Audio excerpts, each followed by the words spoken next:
আসসালামু আলাইকুম। লক্ষ্মীপুর ছাদ কৃষি চ্যানেলের পক্ষ থেকে আপনাদেরকে জানাই সালাম, শুভেচ্ছা। আজকে যে বিষয়টা নিয়ে আলোচনা করব সেটা হচ্ছে বিভিন্ন প্রকার ফল। তো এখন দেখতে পাচ্ছেন আমার সামনে, এটা হচ্ছে সিকি মোসাম্বি, বা যেটাকে সিকি মোসাম্বি বলে, সিকির মতো আকার। তো এটা হচ্ছে মালটা, সিকি মোসাম্বি মালটা। তো দেখেন এটার বিয়ারিং মাশাআল্লাহ খুবই ভালো, এবং যত্ন পরিচর্যা করলে আপনারও ছাদ বাগানে এমন ফল ধরে থাকবে। তো দেখেন এখানে সম্পূর্ণ পরিচর্যা করার কারণে আমার আজকে এতগুলা ফল ধরেছে। প্রত্যেকটি দেখেন, প্রত্যেকটি বড় বড় সাইজের আমার হাতের আছে। দেখেন সাইজটা আলহামদুলিল্লাহ ভালোই। আর গাছের মধ্যে মোটামুটি 20 থেকে 30টা মতো ধরছে। তো এটার যত্ন পরিচর্যা আপনি করতে পারেন, যেমন আপনি সবসময় এটার মধ্যে জৈব সার দেওয়ার চেষ্টা করবেন। এটা হচ্ছে থাই জাম্বুরা, যেটা সাইজ এটা একটু ছোট, তার নিচে একটা আছে আলহামদুলিল্লাহ, এটা সাইজে অনেক বড়। এটা দেখতে পাচ্ছেন হাতের মধ্যে রাখা অবস্থায় বোঝা যায় এটা কতটুকু বড়। তো এরকম জাম্বুরা ছাদ বাগানে করতে পারেন। আপনাকে যে কোনো গাছ আপনাকে নিরাশ করবে না, সকল গাছে আপনাকে ফল দেবে যদি আপনি সঠিক যত্ন পরিচর্যা করে থাকেন।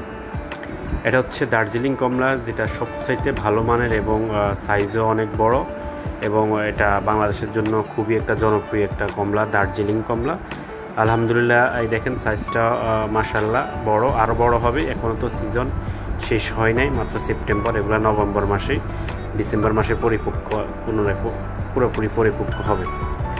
তো এটা দেখতে পাচ্ছেন এই যে ধরছে, খারাপ ধরে নেয়, মাশাআল্লাহ ভালো ধরছে। একটু গোড়ার এই জংলাগুলা একটু পরিষ্কার করে রাখবেন, আর এখানে কিছু খাবার দিয়ে দিবেন সম্ভব হলে।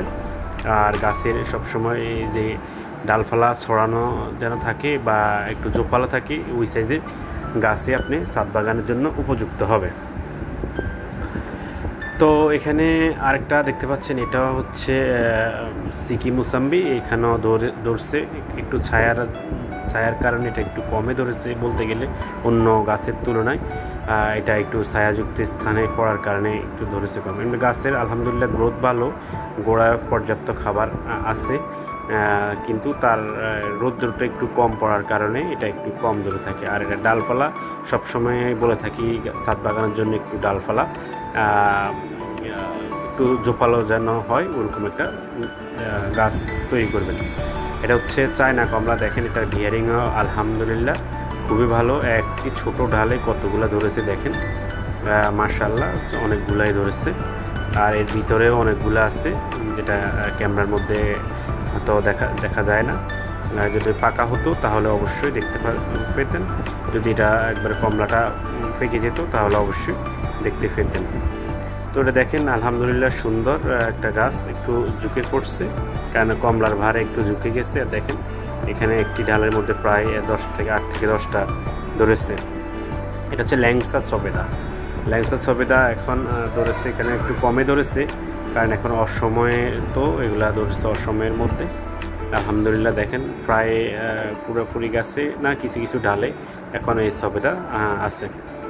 তো আপনার চাইলে আপনার ছাদ বাগানে ল্যাংসা সবেদা বা যে কোনো একটা ভালো মানের থাই সবেদা লাগাতে পারেন।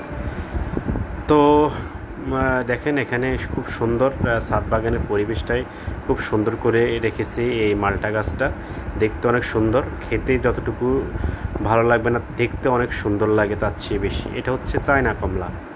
দেখেন চায়না কমলা, এটা সাইজটাও মাশাআল্লাহ খারাপ না, ভালোই আছে সাইজটা, চায়না কমলা। এটা দার্জিলিং কমলা। তো বন্ধুরা আল্লাহ হাফেজ, আসসালামু আলাইকুম।